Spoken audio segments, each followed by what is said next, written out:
कलाम है शारिक अली साहब का। नज़्म का उन्वान धमकी।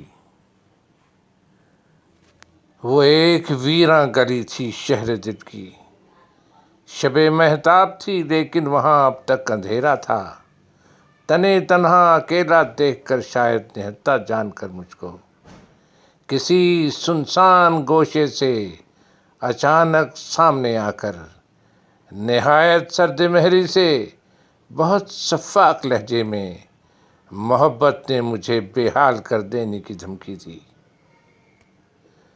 खिरत की चाक दामानी के अंदेशे से सहमाया आया, जख्म दिल लग जाए तो भरता नहीं है, गरेबां चाक हो जाए तो फिर सिलता नहीं है।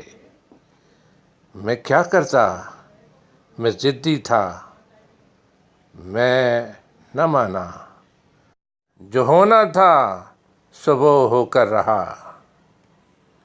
वीरां गली में शहर दिल की मोहब्बत तब भी मिलती है, कभी गाहे बगाहे हाल दिल के पूछ लेने को।